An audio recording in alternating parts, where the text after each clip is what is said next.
Good morning, everyone. Happy Monday. Today's sloth of the week is this fine fellow staring dramatically off into the distance. Super cute, I know. So, what we're going to go over in this video is the 5B grammar material, as we normally do on Mondays. So, let's get started. Okay. So today we're learning two slightly less common types of the subjunctive. So the first one we have is quo plus the comparative plus the subjunctive. So this is another type of purpose clause, like we had the ut and ne purpose clauses before. So this still means in order that or that something should happen. But instead of ut or ne, it uses quo. And the reason it uses quo is because it has the comparative. So you have to have both of these elements to have this type of subjunctive clause. If it doesn't have these elements, it's just a regular purpose. But if you have quo plus a comparative, adjective, or adverb, either one, and then a subjunctive, you have this type of purpose clause. So our example here is Hawk fake it. He did this thing, neuter, singular, did this, so that, quo, Calerius pervenire. So that he should arrive, or he would arrive, pervenio, Calerius, more quickly. So that's a comparative adverb here, and that sets up our quo plus the comparative, so it means so that he should arrive more quickly. Okay, so just a quick review here. The comparatives, which we learned quite a long time ago, look as follows.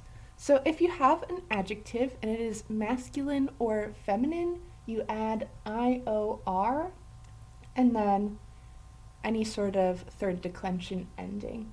So for instance, you can remember this with the word major because that comes from major in Latin, meaning greater, magnus major. Or junior means younger, junior in English. So those IUR are comparative adjectives in the masculine and feminine, and then you add third declension endings. If you have a neuter adjective, however, you add IUS as opposed to IOR in the nominative and accusative. So IUS. And then when you come to adverbs, like we just had Calerius, meaning more quickly, remember adverbs describe a verb or another adjective versus adjectives describe a noun. So if you have an adverb, you just add an IUS always. So it looks very similar to the neuter. Indeed, it is identical, but it's used differently. So Calerius, more quickly. Okay, that's how comparatives look. Okay, another example to give you practice with the adjective this time. We have quo facilior auditus ad consulum fieret. So quo and a comparative, quo facilior, and a subjunctive means it has to be this type of purpose clause, the quo plus comparative plus subjunctive purpose clause. So in order that an approach, auditus, might happen, fio, fiere, might happen, more easy, or a more easy approach might happen. An approach might become easier, something along those lines. So, in order that an approach might become more easy or easier to counsel. So, that's what's going on here. Again, these are really easy to identify because you have to have quo, a comparative, and a subjunctive. And no other subjunctive clause really looks like that. You never have quo plus a comparative except if it's one of these purpose clauses. So look for quo, the comparative, and the subjunctive, and you'll identify it every time. Okay, this next type of subjunctive clause is really weird, so you're just going to have to bear with me for a little bit. So the first thing to talk about is the word fore in Latin, F-O-R-E. The word fore is actually a shortened form of futurum esse. So futurum esse, as you can probably guess from the form, is this future participle of sum esse, going to be, and then the infinitive form of sum esse, to be. So it's just the future infinitive of sum, to be about to be. So if I want to say, I am about to be cold whenever I go outside, I would use this futurum esse, to be about to be. Great. So, fora equals futurum esse. It's very important to remember that fora actually means to be about to be. It's just very long to write out, as you can see, so fora is much easier for the Romans, and therefore they use that almost always. Okay, so all of that being said, sometimes you have a subjunctive clause set up by fora ut. It is going to be that. So remember, this is an infinitive form, so it has to follow a verb of speaking, an indirect statement, to form this sort of clause. So this is an infinitive, futurum esse, shortened down to fora, ut, and then your subjunctive. So the reason for this is as follows. If you recall, back when we were learning our infinitives, I told you this form is kind of fake. So this is technically what your book gives you as the future passive infinitive, to be about to be captured here. And I told you that's not really true. They use like some supine form here plus this passive of to go, eo ire, in the passive, iri. But really, the reason this is a kind of fake form is that the Romans prefer to use the fore ut plus the subjunctive because it makes more sense, and this is just not good. So we've learned this one so far, and now we will learn a better way to do it. Okay, so here are the two different options. So option 1, and I've changed it a little bit from the one in your book so you can see this more clearly. So dixi, I said, past form of dico, that I may, and then captum iri. So normally, if I was talking about myself, I would have captam in the feminine, but here, as you can see, it's a um. So captum iri is just a set form. It can never change genders based on who the subject is. And that's why it's so awkward, because you have to translate it with something like, I said that there was about to be a capturing toward me, or there was about to be a movement toward capturing me. It's very awkward because it's impersonal, so it's not, I said that I was going to be captured, which would be less awkward. It's, I said there was a capturing going to happen toward me. Not great. The Romans didn't like it either, is the moral of the story. So instead, they formed this kind of awkward workaround so they didn't have to use this. So instead, they have, I said, dixi, fore ut, there was going to be, or it was going to happen, that I would be captured. So here, this is a first person singular, passive, imperfect subjunctive, was going to be captured. So I said that it was going to happen that I would be captured. So this adds that element of the future, and then this adds the element of the passive. And together, they are a better form than this one.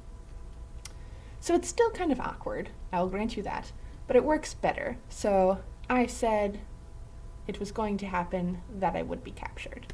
And this is past tense, which is why it was going to happen. If you had present tense deco, I say that it is going to happen that I will be captured. And then you'd have the present subjunctive down here. And we'll review subjunctives in just a sec. So, fore ut plus the subjunctive, it will happen, or it was going to happen, that, and then whatever your verb is. So, it's only ever used when you would use this future passive infinitive in indirect statement. So, fore takes the place of the future passive infinitive. So this is used, the fore ut, in indirect statement. Okay, so since that is all of the material in this chapter, what you're going to do for your assignment this week is go through different types of subjunctive and practice reviewing all of the different types we've learned so far, because we've learned quite a few, and it's good to have a review week. So right now, I'm going to go through the forms of the subjunctive to review. Please also watch the subjunctive review video that I posted for the different clauses that we've learned up until now. It won't include these two, obviously, because I posted it a while ago, but it will include all of the other ones. So this will give you the forms, and that will give you the ways to use those forms. So, present subjunctive. Looks like so. In the active, we have amem, so you just have mst, mustis, nt, your regular endings, only this is an m instead of no. And then in the passive, you have amer, aristor, murmini intor, regular passive present endings. But what changes is the vowel. So here we have an E because we're in first conjugation, but the paradigm is down here. So we fear a liar. We, first conjugation, fear, second conjugation, ea, a, third conjugation is an a, liar is fourth conjugation, ia. So you have to pay attention to what vowel is there before the present endings that are normal in the active and passive. So that's the present subjunctive. All right, the imperfect subjunctive, on the other hand, looks like so. So active, you have amerer, passive, you have, amerem, passive, you have amerer. So in the imperfect subjunctive, you want the infinitive plus your endings, and you want your present tense endings.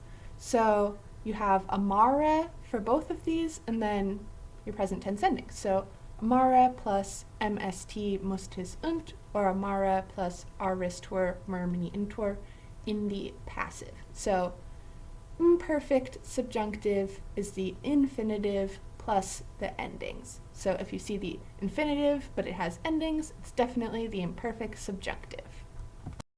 The pluperfect subjunctive is similarly formed from infinitive forms, but this time it's from the perfect infinitive forms instead of the present infinitive forms like it was for the imperfect. So we have in the active amawisem. So remember, amawissa is the perfect active infinitive.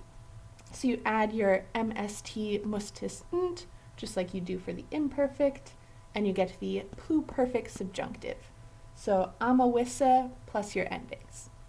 In the passive, because we are in the pluperfect, you need to use the fourth principal part. So here we used the third principal part, amawi, made it into the infinitive, added an ending. Here we use the fourth principal part, amatosaum, make it into the infinitive, amatosaum esse, and then add our ending, mst mustis unt. So amatosaum essem is the first person singular passive pluperfect subjunctive, but it's formed from amatosaum esse, which is the perfect infinitive passive, and then you just add your endings. So both of them, the imperfect and the pluperfect subjunctives, are formed from the infinitive. Imperfect is present infinitive, pluperfect is perfect infinitive, and for both of them you just add endings onto that. Okay, great. So please do watch the subjunctive review video before beginning your assignment. I think it will be very helpful to all of you to just kind of review the many different types we've learned so far. Go through your assignment. If you have any questions, as usual, please let me know, and I will talk to you all later. Have a great day.